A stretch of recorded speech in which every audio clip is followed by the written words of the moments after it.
Matthews with Drew, with Javon. Antetokounmpo. Williams. Stout defense. Threw it to himself. Oh! He's eviscerating the Celtics inside. Wow! Everything you want in a superstar, Doris. 6'11", 240. You stand him up. He says, no problem. I'm going to go around you, put it off the window. How about this? Looks like he's in a gym in Athens, just playing by himself. And the bench has the same reaction as Mark Jones.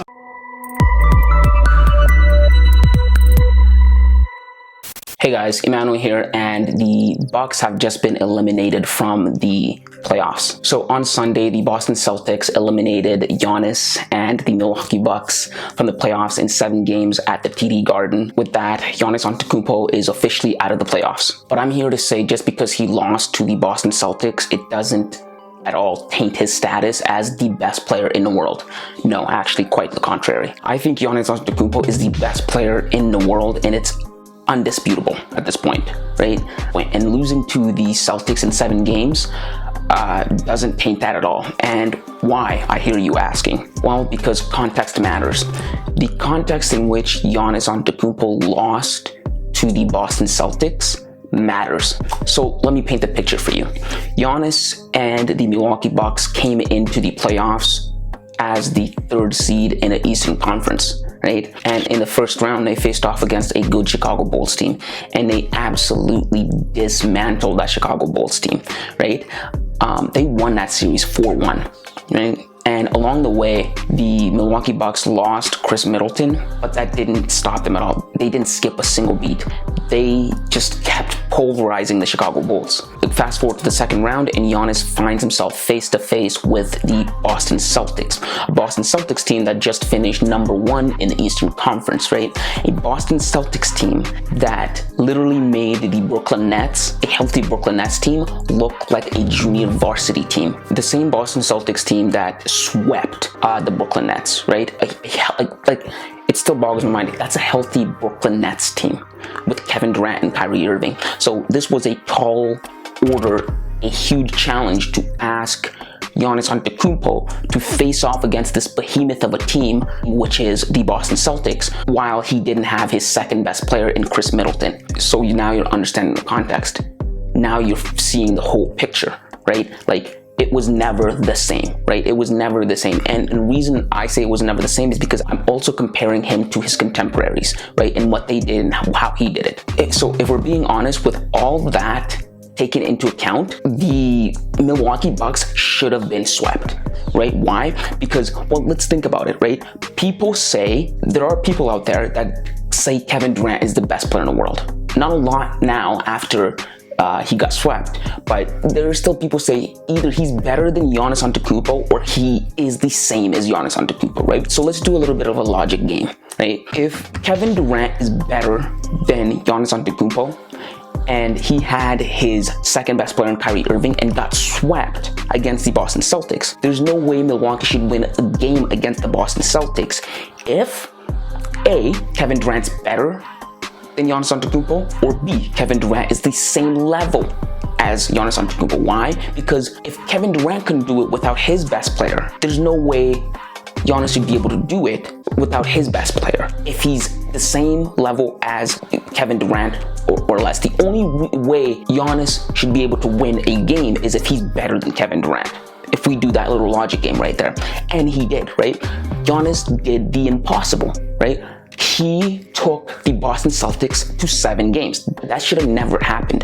Giannis, if we're being honest, his team should have gotten swept because Giannis didn't have any help, right?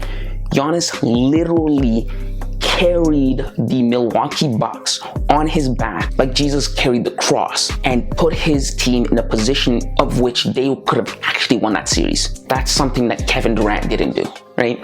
That is something that the Bulls couldn't have done, right? Giannis was a literal one-man wrecking crew.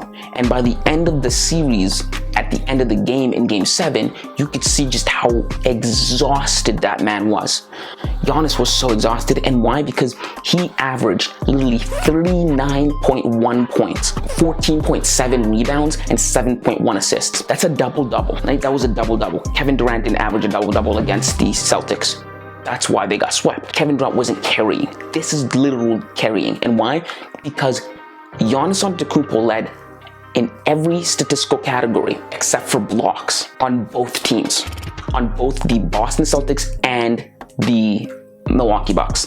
That's what you call carrying. And that's what I mean by he literally carried them to the impossible. That's what Kevin Durant had to do if he still wanted to be in a conversation of best player in the world. And he didn't. And the fact that Giannis did it and put his team in a position to win or to succeed in the future speaks volumes to Giannis Antetokounmpo's greatness. When you understand it, when you see it from that perspective and you see the full picture, you cannot knock Giannis Antetokounmpo for losing to the Boston Celtics.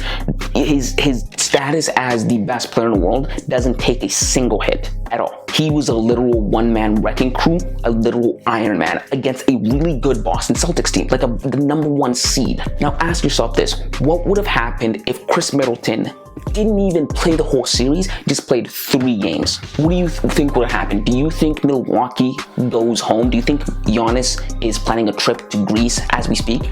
No. I think the Milwaukee Bucks win this series in 6 games, maybe even 5. And so to me, I can't even knock Giannis Antetokounmpo for that. This series to me just spoke brilliance and greatness to how good Giannis really is. And the thing that really did it was because of contrast. Like, I always love parity and contrast. I can always contrast. Like, I contrasted the difference between Kevin Durant, how he performed against the Boston Celtics, and Giannis Antetokounmpo, how he performed against the Boston Celtics. And with that, I was able to weigh them and say, oh, Giannis is definitely better than Kevin Durant. Like, obviously better. Like, it boggles my mind that there's people that try to dispute that, right? And for further clarity, imagine for a second if you took Jaylen Brown away from Jason Tatum and you told Tatum, I want you to carry this Boston Celtics team against this fully healthy Milwaukee Bucks team. Tatum doesn't even come close to winning 2 games against the Milwaukee Bucks if the roles were reversed. And that speaks volumes. That tells you a lot, right? I always love contrast.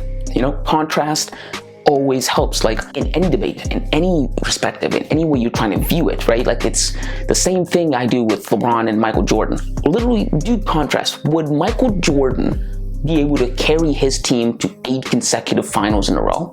Well, he didn't do it, but LeBron did it, right? So yeah, Giannis Antetokounmpo is not stressing. I don't think he should be stressing about his title as the best player in the world at all. He is the best player in the world. Kevin Durant is nowhere close. Yeah, those are just my thoughts. Thank you for tuning in. If you watched all the way to the end, I'm very grateful. And if you like this kind of content where I make fun basketball analysis video, this is the channel for you. This has been League Talk. My name is Emmanuel Camia. Click here to watch why things aren't looking good for Ja Morant. And aside from that, see you next time, kids.